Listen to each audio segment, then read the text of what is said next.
So continuing here from part 2, the tail end here of our action potential was that the potassium channels are a little bit slow to close, and that results here in this hyperpolarization event down here at the bottom, where the membrane is actually more negative than it was at rest. So it goes down to maybe minus 80 millivolts, something like that.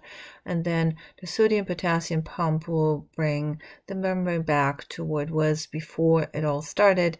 And so then we have a resting membrane potential here back at minus 70 millivolts again. Now, we spent quite a bit of time on this, and the reason for that is that this is really fundamental. You need to understand the actual potential, and I am requiring you to know every single step. So this entire box, you need to know every single step. And I just want to make sure that everybody's aware of this. This will be on your next exam. In previous semesters where people didn't take the exams online, I asked everybody to put that on a note card and or memorize it. It's that important. Now you guys have the advantage that you are taking the exams at home, but make sure that you have these steps handy because it will help you answering quite a few questions. So I want to do this one more time. Make sure that you understand the resting membrane potential at minus 70 millivolts. Then a depolarization event is occurring. The membrane gets past threshold. That at that point, at minus 55 millivolts, that threshold voltage, this voltage opens voltage gated sodium channels. The sodium permeability increases, meaning sodium ions will rush into the cell, and the membrane potential shoots up to plus 30 millivolts. At plus 30 millivolts, voltage gated sodium channels will inactivate. That was this tethered ball story. And that means the flux of sodium stops. And now we're opening voltage gated potassium channels. That means now a lot of potassium is rushing out of the cell. As positive charges are leaving the cell, the membrane potential comes back down because the potassium channels are a little bit more sluggish to close. We're overshooting here. We're going into hyperpolarization below minus 70 millivolts. And then these potassium channels will close.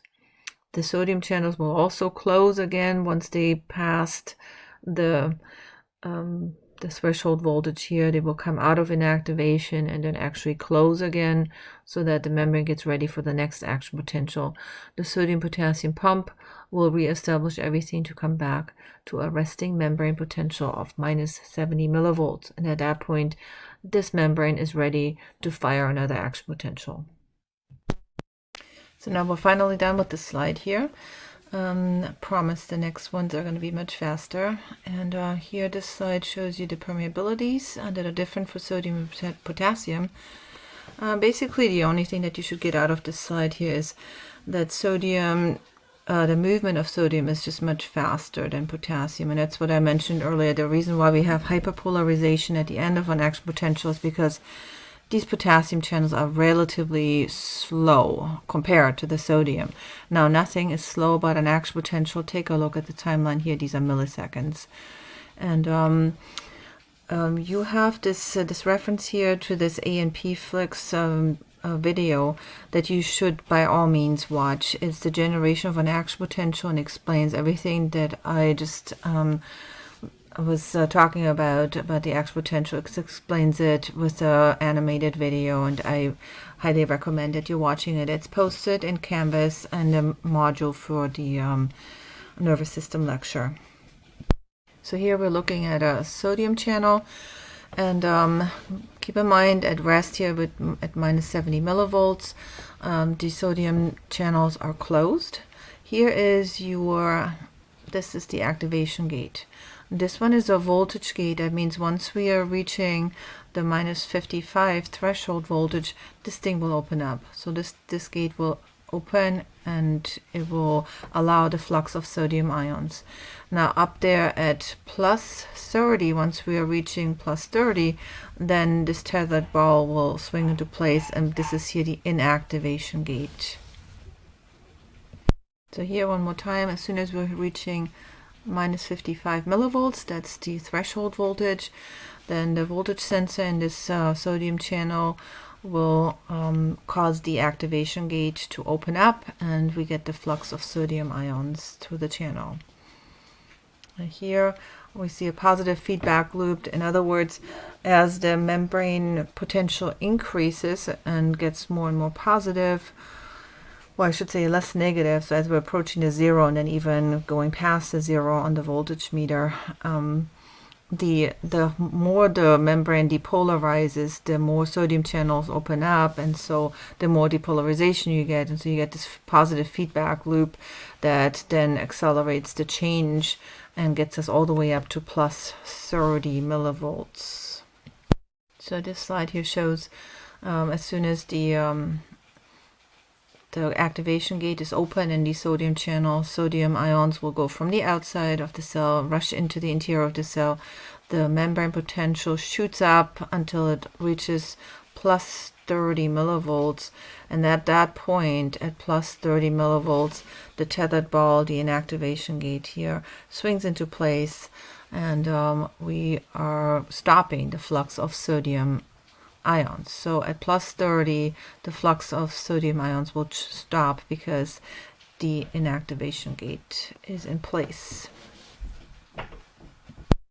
Now once the potassium channels open up and the membrane potential comes down because we have the potassium leaving the cell, then here, once we're crossing past the minus 55 threshold voltage again, what's going to happen is that the sodium channels, they will come out of inactivation. That means this tethered ball will come off here, and this gate here will actually close again, so that the flux of sodium ions, of course, is still stopped, but the sodium channels will come out of inactivation.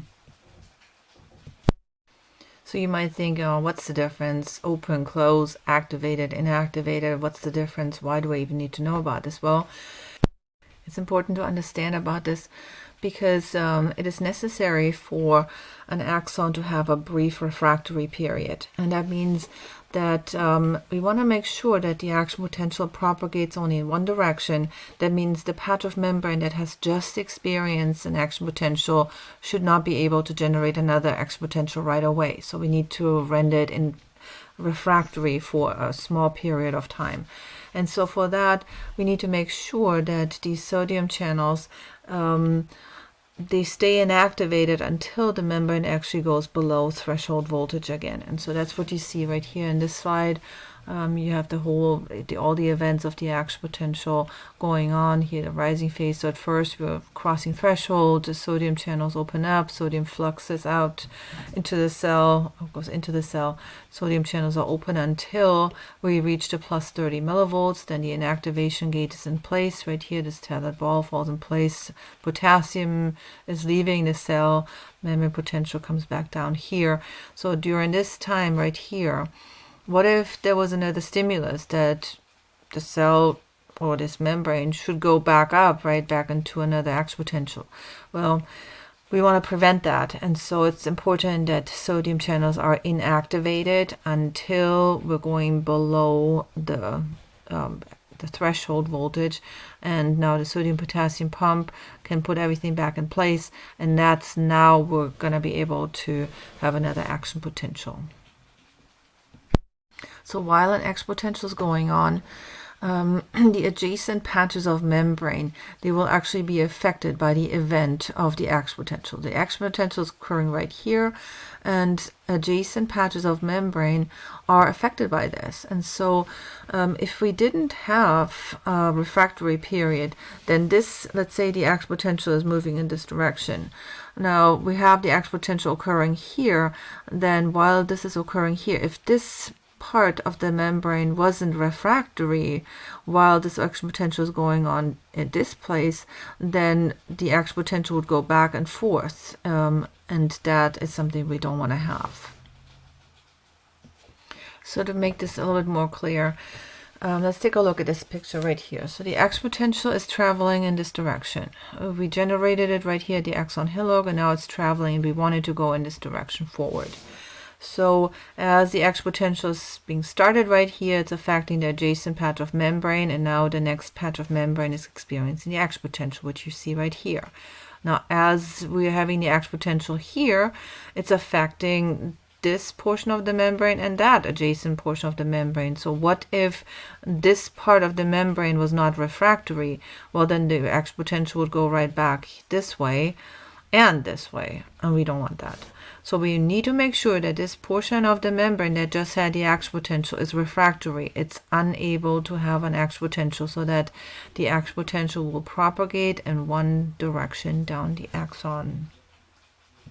Here one more time in pieces. The action potential is being generated right here at the axon hillock. Then it's affecting the adjacent patch of membrane, and now the next patch of membrane is going to have the action potential right here. And just to make sure that we don't have the action potential bouncing back and forth, we need to make sure that this patch of membrane enters a refractory period right here, so that only the action potential is propagated in one direction. Now, the actual speed of an action potential depends mostly on two factors. It depends on the diameter of the axon. Basically, the larger the axon, the faster it can conduct the action potential. And then also depends on whether the axon is myelinated or not. Myelinated axons are much faster, much faster, because they will conduct the action potential from node of Ranvier to node of Ranvier, and that is called saltatory conduction. It jumps from one node to the next node of Ranvier. Here's a picture that shows you the giant axon of squid, which is a huge diameter, and bigger diameter means faster speed of the action potential traveling down that axon. And here, a myelinated axon that shows you that the action potential doesn't have to travel the entire distance of the axon, but it will jump from this patch of bare membrane to this patch of bare membrane. There are hardly no sodium channels, potassium channels underneath these myelinated sections of an axon. So the action potential occurring here renders enough depolarization to where this next patch of membrane, this next node of Ranvier section, will be depolarized enough to where it gets past threshold. And then the action potential will occur right here, and then we'll jump to the next node of Ranvier. Just make sure that you are taking a look at this A&P Flix video. The propagation of an action potential. It will really explain a lot about the action potential, how it's propagated, and it will, since it's a movie, it will be more interesting to look at rather than a bunch of slides. So make sure that you look at that A&P Flix. It's in your lecture folder for the nervous system lecture, and you should have a link right there. Let's take a look at the role of potassium concentrations. Now remember, potassium concentrations in the interior of the cell is supposed to be very high, and at the exterior of the cell is supposed to be no more than 5 millimoles. So the normal plasma potassium concentration, so the plasma is the liquid of the blood, and the normal concentration of potassium is somewhere between 3.5 to 5 millimoles. If that's the case and we're at normal potassium, then a subthreshold stimulus will be subthreshold and will not fire an action potential. Now, if you have a stimulus that's above threshold, of course, then it will fire an action potential. So here is still normal potassium levels. Now, if you are in hyperkalemia, that means you have too much potassium in the blood. Now that means that the concentration gradient is not as steep. It means that you're starting out with a resting membrane potential that may be, let's say, only minus 60 millivolts, and now a threshold, a stimulus that's normally would be below threshold, will be able to fire an action potential because it gets the membrane past the minus 55 millivolts. Now, in hypokalemia, that's the opposite is true. Now your resting membrane potential would be, let's say, minus 85 or 90 millivolts, and now the same stimulus, a stimulus that might be able to get the membrane past threshold in a normal case, in hypokalemia, you will be below threshold and you will not fire an action potential when you actually should fire one. So the Plasma potassium concentration is a very important blood